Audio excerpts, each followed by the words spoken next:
Phronesis. Practical Wisdom with Scott Allen. Good morning, good afternoon, good evening, wherever you are in this beautiful world. My name is Scott Allen, and I am the host of Phronesis, Practical Wisdom for Leaders. I am an associate professor of management at John Carroll University in Cleveland, Ohio, USA. I'm an author, an entrepreneur, a speaker, a nonprofit founder, and the host of 2 podcasts. I'm also a husband and dad of 3. You just heard from Kate, my daughter, who wrote and performed the Phronesis intro. Phronesis offers a smart, fast-paced discussion on all things leadership. My guests are scholars and practitioners, and we cover timely, relevant topics and incorporate practical tips designed to help you make a difference in how you lead and live. Now, I am proud to share that Phronesis is the official podcast of the International Leadership Association, an association that is near and dear to my heart. ILA brings together leaders and those who teach, study, and develop leadership, advancing leadership knowledge and practice for a better world. Learn more at ilaglobalnetwork.org. If you like what we're up to, please click subscribe so you can stay up to date as we release new episodes each week. You can also share what we're up to with others. And now, today's show. Today on Phronesis, we have John Antonakis. I have been looking forward to this conversation for some time. John, he's many things. He's Swiss, Greek, and South African. He is a practitioner. He is a scholar. He is an editor. He's a professor of organizational behavior. He has written in Harvard Business Review and the world's best academic journals, as well as Fast Company. He does TED Talks, and he consults multinational organizations. And of course, we're going to have your full bio in the show notes. But John, does that capture in a general sense who you are as an individual, at least on the professional side? Well, you missed out gardener and cook. So I love to cook and I love to garden. And I have worked as a professional chef in the army. Well, I don't know if that's considered professional, but yeah. And I like playing music. So there you go. What do you play? I play the guitar and I play an obscure instrument called the Cretan lira. It's tuned like a violin.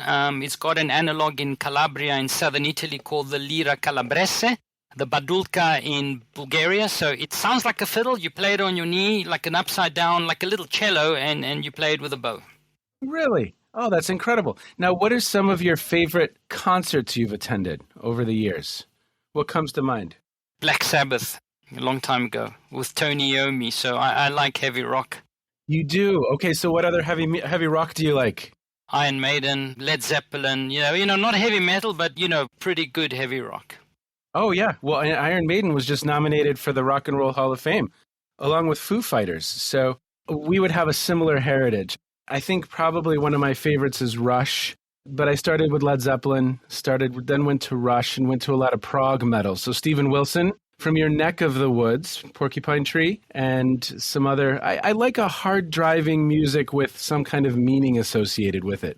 But that's wonderful. So you're a guitarist. I just picked up the guitar over the holidays, so I've been learning chords. I've been playing G and A and C and E a lot. Okay, well, I'm not that good in guitar, so, I can sort of get by. Well, but that's not why we're here, sir. We're here to talk everything leadership. I'm excited to explore 3 or 4 different topics with you, but I think where I'd like to start is charisma. I would love to start with a question around charisma, and I'm going to ask you kind of charisma, what do we know? And I think what we know I'll place in parentheses a little bit because, there's obviously some nuances, but it came across my Twitter feed the other day that you had been involved in some research of U.S. governors and their charisma and the impact that had on following guidelines. And I thought that was kind of fascinating. So let's start there. Let's start with charisma. Kind of what do we know and what kind of stays as a question at the forefront of your mind when we get to this topic? Well, it's a good way to work backwards into why I'm looking at charisma in the first place and why I let's say, completely broke with the previous notions of what charisma is and how it's studied. So in the governor paper, which we just put out in archives on open access, it's under review right now as we speak, we coded for the degree of charismatic content in governor's speeches over time. So it was over approximately 2.5 month window. We are at the point where we understand charisma so well that we use deep neural networks to code for the charisma. Now, these have been trained on humans, and we can talk about that later.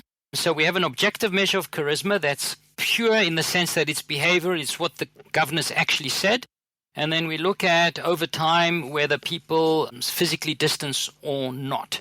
So first we examined and made sure that these speeches were actually asking people to physically distance. And then we saw if people actually physically distance. And it wasn't their pretend physical distance or cheap talk physical distance or intentions of physical distance. It was actual physical distance measured by smartphone movements in all the different counties. So we could estimate whether people actually moved or stayed at home based on historical evidence and what was currently happening over there. So what we find is over time, as governors were more charismatic on my conceptualization of charisma, people physically distance, and, we controlled for a bunch of things, time effects, how many days stay-at-home orders were in place, number of deaths, whatever, we threw in the kitchen sink. Bottom line is, if governors had been an average governor, one standard deviation more charismatic over a certain period of time, that translates into thousands and thousands of lives saved by, and this is just mind-boggling that people don't take leadership as seriously as they should. And what's also interesting is we noticed the governor's speeches were kind of distributed positively skewed, meaning they were skewed towards zero. And it's like they have no idea that charisma is important, because if it was, they would be strongly negative skewed. Everyone would be charismatic, and that was not the case. Humongous variation in observations of charisma. And then we followed it up with an incentivized laboratory study where we gave excerpts of speeches from real governors. We masked who the governor was, and then we asked people, what would they do if they physically distanced, if they heard that speech? And then we asked them to try to guess what others would do, and we incentivized that measure. And interestingly, we find that conservatives, who are the ones who we would like to influence a bit more because they're slightly more skeptical about COVID and distancing and care more about individual liberties, they're the ones that are most affected by charisma, interestingly. Wow. Well, talk a little bit about, for listeners, what's underneath when you talk about the behaviors. What are some of those behaviors? Is it vocal variety? Is it word choice? What are some ways that you're conceptualizing that? I find it fascinating. Well, let me just begin at the beginning about charisma per se, because it's such a misunderstood construct. So we wrote a piece in the annual reviews of organizational behavior and organizational psychology, and it's titled Charisma, an Ill-Defined and Ill-Measured Gift. And the problem was the following. When Weber introduced the notion in the modern era, it predates Weber, it goes back to the three graces in ancient Greek mythology a long time ago. So when Weber introduced the concept to social sciences, he talked about these leaders having some kind of alchemic ability, some mystical quality, so a gift of grace that normal people didn't have, and that distinguished them from these other normal people, and they could accomplish great feats. So the sociological literature wrote a lot about these people with mystical qualities, but having mystical quality is beyond scientific purview. We can't study something that's some kind of alchemic ability, mystical quality that some people have and some people don't. So, all the literature was written in a very abstract way. No one knew what was going on. There are a lot of theoretical accounts of charismatic leaders, but it wasn't properly defined. It was defined as if it was undefinable. So how can you study something undefinable? So that was a big problem. Then Bob House came along and he wrote his 1976 theory of charismatic leadership, which triggered a lot of research. Bernard Bass wrote some stuff on it, a guy called James Downton, James McGregor Burns. But what happened is that they immediately jumped into using questionnaire measures to measure charisma, and they didn't, again, define it properly. Like, charismatic leaders are inspiring. It's like kind of a circular thing. Charismatic leaders are effective. So if someone's effective, they must be by definition charismatic. So the definitions were very poor, number one, and number two, they used questionnaire measures, and questionnaire measures really suck. It's a real big problem.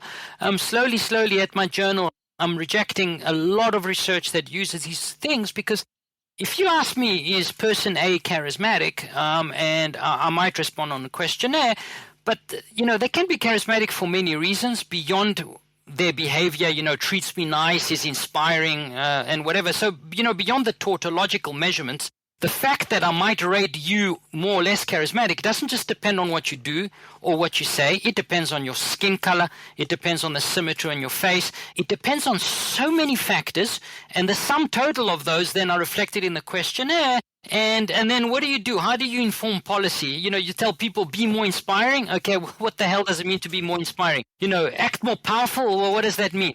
So basically, the previous research has zero policy implication, zero, because there were so many confounding factors that feed into a questionnaire that we just don't know. So basically, you need to disentangle all these causes and measure them if you want to inform policy. And not one study has done that. Some attempted to do manipulations, but again, they were very fuzzy and not very well thought out. So what we did is we said that charisma is basically symbolic, emotional, and value-laden leader signaling. So values meaning that you speak about your morals, your values, what you're defending. Symbolic means that you can speak in pictures.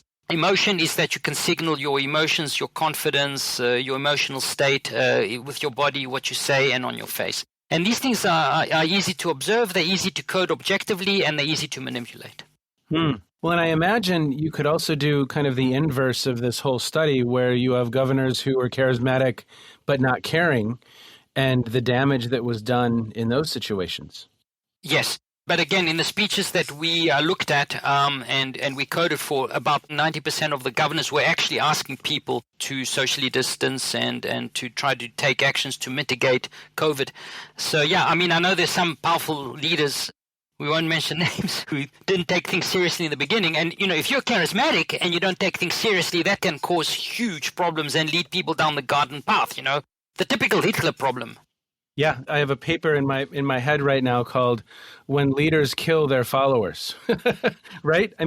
Because they're influencing their behavior, and in some cases, those individuals die because of that influence. It's a fascinating phenomenon. And so, charisma, can it be learned? This goes to the HBR article. Let's talk a little bit about learning charisma. I have a student right now that I'm working with, and she believes emphatically that it wouldn't be me, it's acting, it's not who I really am. I don't think this can be something that's learned. So how do you respond to that? Well, the Harvard Business Review article we wrote it was actually an invited article by HBR. They saw a paper we published in 2011 where we showed that charisma could be taught to normal people. So we had two studies. One was managers from a high-tech firm, and the second was EMBAs from our university. So to cut to the chase, I did that study because about 6 years before that, I saw a study that kind of dropped out of the sky. It was published in the journal Science, showing that we could predict who would win an election by how intelligent they looked, how competent. And that really pissed me off because, as a professor of leadership, what am I supposed to teach if your success is already imprinted on your face, Well, like I said, you got to get taller and you lower your voice and then you're a leader, right? Yeah, they're exogenously given. So, I can't choose what I look like. So if I have a symmetrical face and competent and trustworthy looking face, I'm going to earn more money in my lifetime. Economists have established and estimated the effect. They call it the beauty premium. This really bothered me, and I wanted to figure out, is there a way that we can get people to appreciate us beyond the initial impression? Because, typically cognitive psychology shows us that people look at us, they sum us up, they look at our age, our sex, our height, our skin color, put a price on our tag. If we look like $1 million, they fill in the blanks and assume we have lots of positive characteristics. If we don't, then we have a problem. So I try to figure out whether we could get beyond initial impressions by using charisma. So what did you find? Could it be learned? Yeah, so what we did do was first try to understand what were the tactics that leaders use to make themselves appear more charismatic. So that had to do with essentially framing. Framing is attracting attention, getting people to focus on what you're saying, and that's using storytelling, metaphors, analogies, contrasts, rhetorical questions. Then the substance of what was being discussed. So what are we defending? How does it resonate with the individuals you're trying to influence? What kind of strategic goals are you going after? And then the third major component is delivery. That's to do with the body language, the voice, and the emotions. So it turns out that, once we could kind of unravel and break these tactics out, and show individuals how to use them in practice, that they were able to actually do it. So in the field experiment, we had a control group where we made people reflect on their personality, on their leadership. They knew they were going to be remeasured.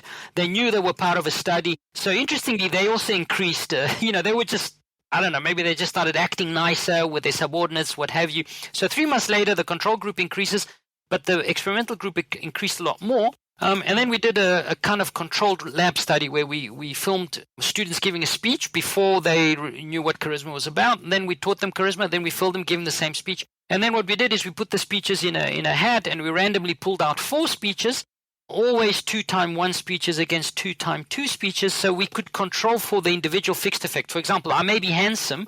So if I'm handsome to one group of people, time 1, I'll still be handsome at time 2. So, we could take out the fixed effect of the person's look, their voice, whatever's constant, they had to wear the same clothes or whatever. And then we looked at the change of charisma and whether it predicted anything. And it certainly did predict how they were seen, whether they were liked, whether they were seen as prototypical of a leader, and in which order they were ranked when they were in a group of 4. We told them, who's the best and who's the worst leader. So that strongly followed the extent to which charismatic tactics were being used. We controlled for communication skills, non-lexical utterances, how confident they felt. Nothing mattered apart from the use of these charismatic tactics. Yeah, and those who employed them and did them well were perceived as leaders. Definitely, a lot more. They were perceived as more charismatic and more leader-like. And here's the funny part, which I think may speak to your student. In the beginning, a lot of them were like, man, if I do this, people will know what I'm doing. They'll figure it out, And in debriefing the participants in the experiment who watched the videos, they had no idea what we actually did, what we manipulated, what we taught them. They just thought, we were looking at speeches or speech content because, every student, we had students that spoke on different things. They had to fire 10% of their staff. They had to do change location, they're speaking to Jack who is derailed. We had different topics. So they thought it was a topic thing. It wasn't a topic thing. It was actually the tactics. So this is actually explained by the illusion of transparency. Because people have information in them and they feel something or they know something, they believe that this leaks out and others are also aware of that. And that's just not true. People are very bad at guessing what my emotional state may be, unless I signal it transparently. So, we can lie a lot better than what we believe we can. So this is the illusion of transparency phenomenon, or the illusion of knowledge. And it didn't really matter what combination of tactics people used. I asked them to use all of them, but, some didn't use, metaphors because it didn't resonate with them. You just got to take these tactics and use the ones that resonate with you. Try to be as truthful and as honest to your own self and your own story and your own identity when you use them. And it really doesn't matter. You become it after a while. So what can I say? Some people are naturally more charismatic because they had better role models. They're more extroverted. They're smarter. They learned things by trial and error. But, you can still learn this stuff. Well, I said to this individual, I've seen you behave incredibly charismatically, especially in small group conversations. Something shifts for you when you're in front of a larger group, but I've seen some of those charismatic tactics. I've seen those in how you tell a story and how you engage a small group. I've seen that. But something shifts for you when you're in front of a group, or at least that was my perception, right? Yeah. I mean, the ancient Greeks also, drawing now from Phronesis, they trained young men who were going to hold political office in the art of oratory and how to speak. And for Aristotle, he was convinced this was the right thing to do. Either you move people with what he called contracts and torture, contracts meaning incentives or stick bayonets in their back, spears, they didn't have bayonets in those days, or you can influence people through the art of leadership. Now, of course, there are ethical and moral consequences to what we do and how we do it and why we're using the persuasion. Are we doing it, to solve coordination problems? Are we doing it to protect the public good? Or are we doing it to manipulate others? So, that's another question entirely. But this was already on the radar of the ancient Greeks, where they wrote the first, leadership development manual by way of Aristotle's works and Plato as well. Let's go there for a few moments. Leadership development. I saw in your bio that it mentions when you were at Yale focusing on expertise, and I just wanted to explore that a little bit. Was that expertise in kind of the expertise literature, the branch of psychology, K. Anders Ericsson and those individuals? Is that how we're defining expertise? Well, was sort of based on that, and also the professor I worked with was Robert Sternberg, and his interest in tacit knowledge. But at the end of the day, I tried to get into that literature, but I got interested in other aspects of leadership very quickly, because it's very hard to measure people's tacit knowledge and things like that. So yeah, I mean, that's why I went there originally, was to study that. Well, how are you thinking about leader development or leadership development if we go with kind of a David Day distinction of the two? What are you thinking about right now? And even in your position as editor of Leadership Quarterly, what are you seeing that is cutting edge? I mean, the research you spoke of around charisma, of the neural networks and actually using cell phone data, I mean, that feels to me very, very cutting edge. That sounds incredibly exciting. That sounds very, very exciting. What are you seeing in the leader development space that is exciting for you? And what are maybe some opportunities that you still think we haven't necessarily captured? Yeah, I mean, firstly, I think the world of practice doesn't realize how important leadership is. So not enough is done to properly select leaders and properly train leaders. The process of becoming a doctor requires that one studies medicine and then one gets certified to practice, and that one uses interventions that have been tested. Doesn't happen in leadership. People become leaders for all sorts of reasons. One paper that, I published a follow-up paper in the journal Science where I showed little kids could identify who would win the election on the basis of the face. I mean, and there's nothing on the face that correlates with any bloody intrinsic quality that you may have in a normal range of individuals, who don't have any visible genetic malformations. People become leaders for a whole bunch of other reasons other than that they're good at doing what they're doing or they're experts in the system. So this is a serious problem. So firstly, we need to focus more on making the world of leader selection more professional. So not enough on that. Once that is done, then we can start thinking about leadership pipelines and training leaders and developing leaders using artificial intelligence. There's so much to be done. And it's like we're in the stone age of leadership right now. But I think one good thing that has happened, which is an awfully bad thing, is Corona. Now that the Corona fog is clearing, we're starting to realize how important leadership is. Political level leadership, governor level leadership, local level leadership, and in companies. So yeah, there's so much to be done. Well, even some of the basic definitions are confusing. It always amazes me to your example of whether it's medicine, or I was having a conversation on a previous episode with Bob Bremer. He's at the United States Air Force Academy. Imagine training a pilot and you don't have definitions that are clearly agreed upon for what's in the cockpit. I mean, it's just, to your point, I think you said Stone Age. I couldn't agree more. I think how we select and how we then train, there's so much opportunity. It's almost wide open. Wouldn't you agree? Yeah, imagine, Scott, that we appointed doctors and pilots on how symmetrical their face was. I mean, this would be absolutely shocking, but that is the crap we are seeing right now. I'm sorry to speak in such rosy ways, but and excuse my French. Actually, I do speak French, but that wasn't French. That was, but this is what's happening. I mean, I have a study right now in press. We took a random sample of TED Talks. You would hope that what predicts a TED Talk going viral is the content, right? So we code for content, we code for the type of speech given. We also take a photo of the person giving the TED Talk, and in our lab, we just ask our students, how attractive is this person? So basically, a standard deviation below the mean and above the mean in attractiveness increases TED Talk views by about 130%. It's crazy. So people, would rather see a more attractive TED Talk presenter than a less attractive, independent of the content.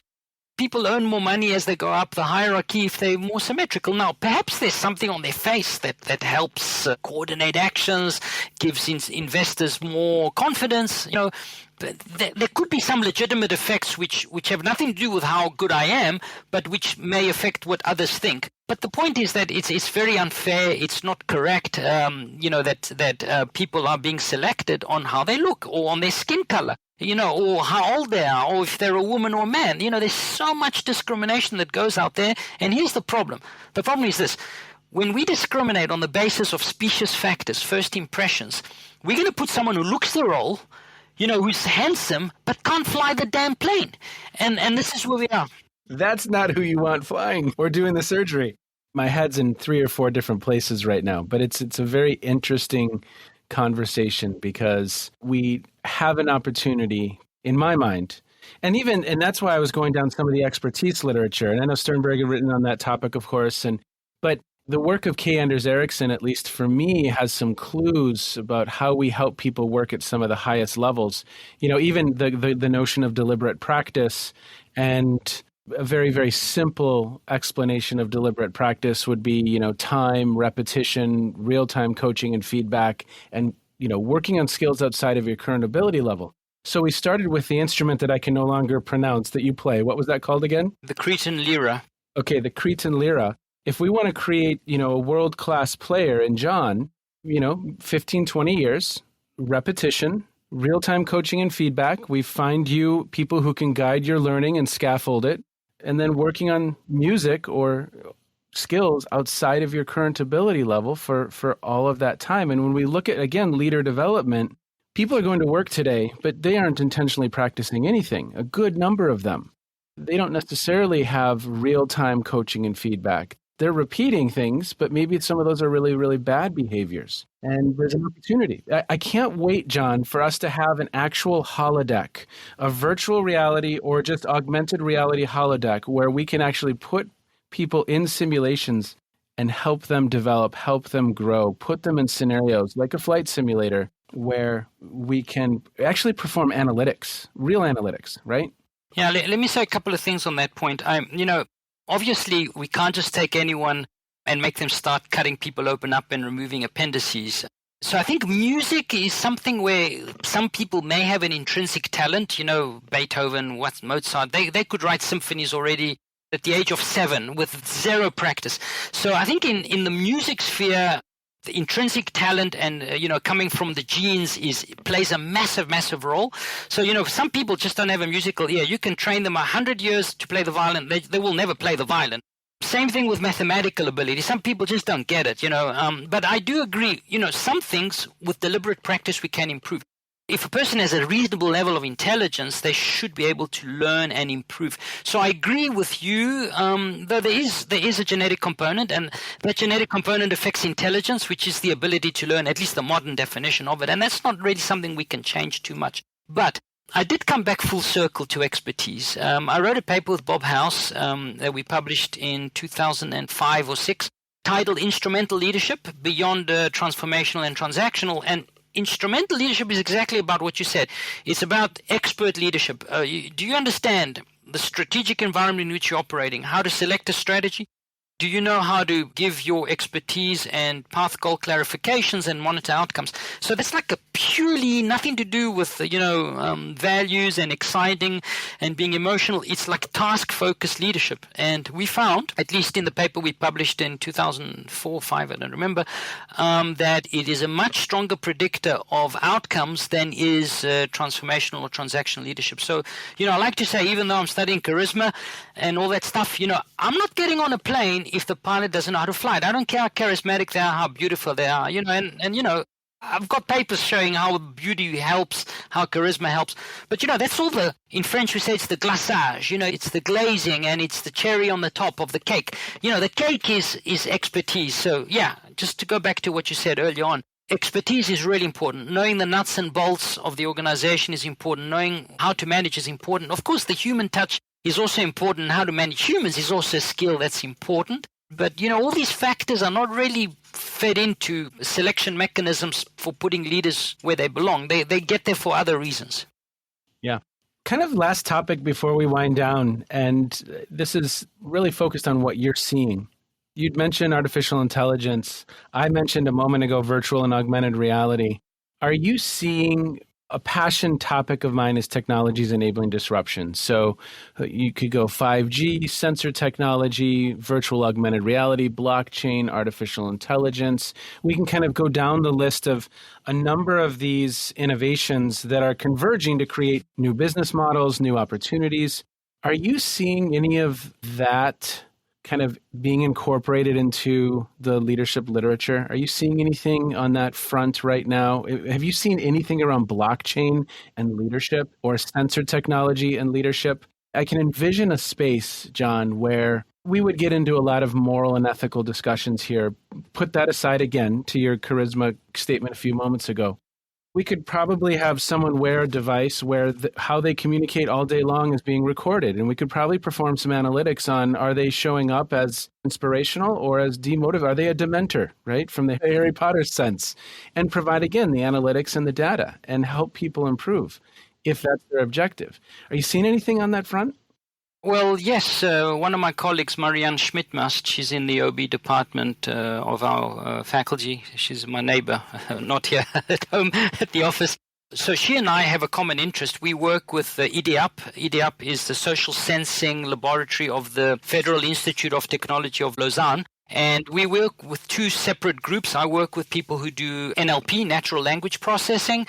She does that and social sensing, emotional sensing, and those kind of analytics. MIT also, I know they've been working on developing sensors. So I much more trust pure behavioral data based on biological or other features that are beyond, me reporting my impressions of something, Or the self-report, to your point, the survey. Exactly. That is, honestly, I don't trust this anymore. And we are at the point now where we can use technology to get true behavioral measures. There's a special issue in LQ called Beyond the Ritualized Use of Questionnaires toward a science of true leadership theory and practice or something like that. And the whole point of this is to show that questionnaires actually have led us down the garden path. So much has been done, and so much of it is absolutely useless to informing policy because all these studies don't actually identify causal effects. They're just identifying correlations and associations. So yeah, I think more is being done. A few people are starting to take advantage of this, but I think in leadership and in management in general, we got to take a lot more advantage of like topic modeling. Qualitative researchers who, read stuff and report on their opinions and interpretations. Those are highly idiosyncratic.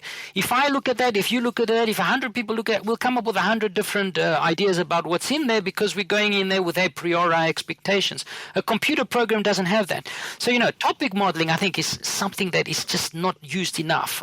Deep neural networks, I think that's the future. Every student should learn how these things work and what they do. And I think then we should be beginning to integrate them in learning, like, what Google did with AlphaZero. Self-reinforced deep neural network learning. I mean, unbelievable stuff. This program, in a day, it's got superhuman abilities in chess and, using very simple trial and error learning mechanisms. Now, how can we harness these to solve problems, to create vaccines, to give people on the fly feedback on their leadership? There's so much we can do. And biology is taking advantage of that. Physics is taking advantage of that. Some other sciences, but social sciences, we are just too slow. And, we think that computers, because they don't have emotions, they can't act like us, but certainly they can do many tasks much better than we can. And so for listeners, please watch AlphaGo. It's about the company DeepMind. They're a Google company now, but they invented this neural network that basically beat the best human in the world in the game Go. And what's interesting, a couple of things are interesting about this, and I'll put a link to the movie. It's on YouTube in the show notes. In the game Go, according to the film, there are more potential options than atoms in the universe, options of moves. So this machine that they invented is not going with if-then statements. It's thinking. And in fact, it was playing the game in ways that humans wouldn't when they got into it. It was really fascinating. But imagine that, John. I mean, okay, so I've got my augmented reality contact lenses, and the system knows I'm having a really bad day and I'm failing badly. And I get a little red light in my eye that says, hey, take a couple breaths and check yourself because your vitals are not where they need to be. And how you're communicating is not going to get you where you want to be. I mean, that real-time feedback and coaching, we could be using technology in some really, really interesting ways. Yeah, we have that for driving. I mean, you drive a Tesla or a new Volvo or what I have now, Subaru. If you're not driving very well, the thing shows a cup of coffee saying, hey, dude, you should pull over, take a break here. You're not driving properly. I start to derail. Hey, the steering wheel corrects me. We could have the same stuff with leadership. John, you're being an asshole right now. Shut up, listen to what the person's saying, Well, and think about the ramifications across domains. So, parenting or relationships. John, you're going to be divorced if you continue to communicate this way. But, people are just so scared of this, like I was talking to someone the other day, we have a machine that can instantly give you the charisma score of a speech. We're writing up the paper now for the validation. But, it took me like 5 years of hard work thinking, working with a couple of experts in signal processing. These are electrical engineers, computer scientists. Now this thing can do this job very, very well. Just like deep neural networks can identify, skin lesions that are cancerous much better than the best dermatologists. But it's the only thing it can do. It's not going to suddenly evolve into controlling all the bank accounts of the world. It can't even tie my shoelace. It just does one thing very well. So I think we shouldn't be scared of these technologies. Many people have said crazy stuff that these machines are going to take over us and kill us. They don't have any intent. And the humans are the ones who are the problem. I can use physics to develop a nuclear bomb, or I can use it to do radiation therapy and cure cancer. Chemistry, we can develop chemical weapons, we can whatever. It's the humans that are the problem. It's not the technology. And we can do so much harm and so much good. But we need to harness the power of technology to solve the world's problems. It's the future, and it's the only way we're going to survive on this planet is we need to embrace technology. Well, just even imagine, and then we'll wind down in a moment, but I am in Cleveland, Ohio. We have a gentleman here named Charlie Lougheed, who I should have on the podcast. He sold his company to IBM Watson Health. It was called Explorus. He started a new company using blockchain and artificial intelligence. It's called Actual. And essentially what they're doing is they're trying to solve a multi-billion-dollar problem. When a physician is hired, it usually takes about 90 days before they're credentialed. Well, for an organization, especially now during COVID, when you have upwards of 1,000 of your medical staff offline because they're sick or they're quarantining, you need these people that you've hired practicing medicine as quickly as possible. And the average physician is making $8,000 a day, and that's billions of dollars. So he's actually putting these credentials on the blockchain so that we can turn the switch on day one. Well, imagine if, from a leader development perspective, we have some type of learning progress, some type of learning journey where we can actually validate that this individual has at least been, it takes 25, 30, 40 years to create a general in the military. And that's not perfect, but it's scaffolded learning over a career. And could we scaffold that learning? I think there's so many fun, wonderful opportunities. There just is. Yeah, I agree with you so much. And, when you said I have many different hats, one of the other hats I have is about 30% of what I publish is on statistics and on how to properly estimate models. And I just pulled out a book because if you look behind me on the video, all the books here are on econometrics. This is on microeconometrics. So, I teach a class called on making causal claims on our Ph.D. program. And we have another class on econometrics. I think before we do anything, we need to just go back and figure out what works and what doesn't work and what is the causal impact of doing A on B. A lot of the literature done in the last 50 years is pretty much useless for policy. So I think we need to go back to basics, do some clean experiments, use clean behavioral measures, and then we can build this scaffolding really on firm concrete and not on Jell-O that we have right now. Because, it's really a big problem. I mean, I've done now like 4 or 5 papers where we show about 90% of articles that make claims, causal claims, are false. These causal claims are not supported by the design used and the evidence that they have. And that's a massive problem. So, econometrics is one thing that I think the observational researcher in our field needs to learn. And if they don't do that, then they better do experiments. Yeah.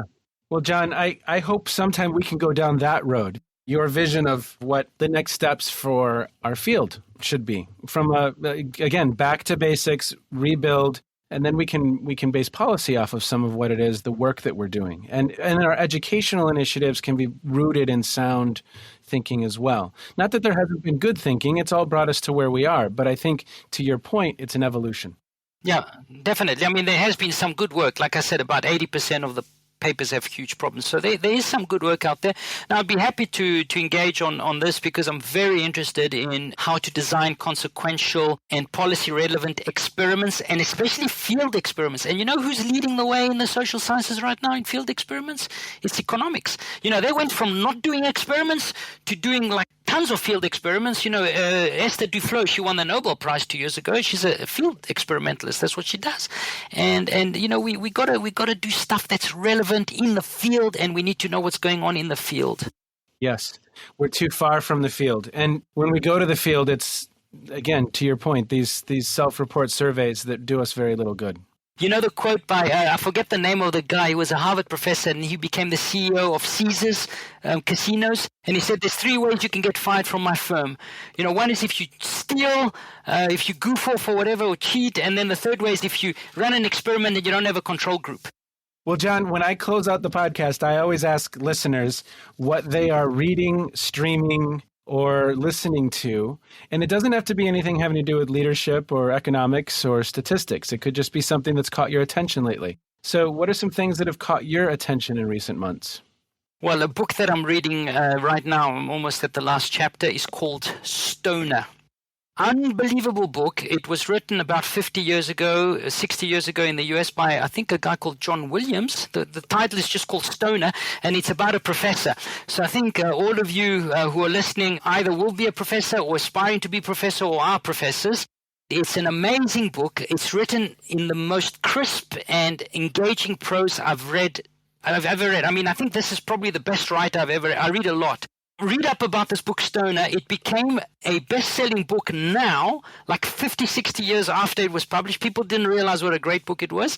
And it really shows the life of being a researcher, a professor. But it's an incredibly sad, but incredibly beautiful, and at the same time, I find very happy story about a guy who goes from a farm, becomes a professor, and dies, and everything that happens in between. So Stoner, get that book, read it. Excellent book. I will put it in the show notes. John Antonakis, thank you so much, sir. We appreciate your time today. You've given us a lot to think about, and for that, we are very, very grateful. Thank you. Thank you, Scott, for the invitation. Be well. What a really fun conversation with John Antonakis. I think the practical wisdom for me here, it's a couple things. One,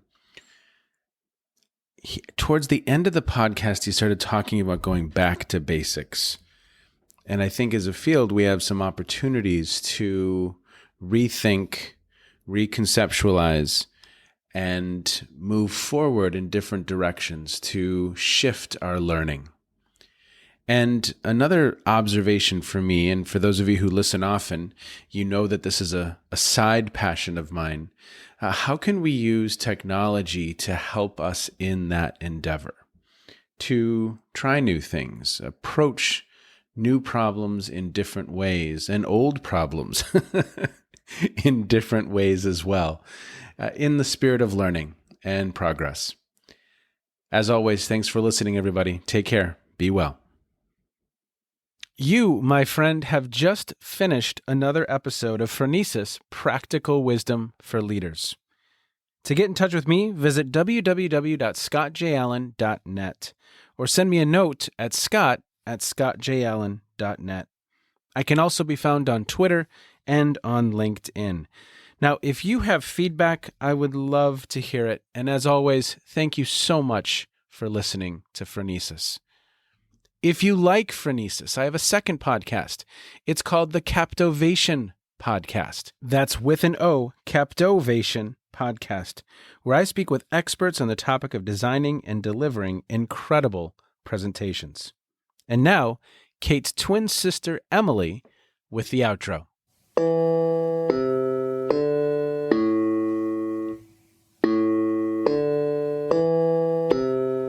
You've been listening to Phronesis, Practical Wisdom with Scott Allen.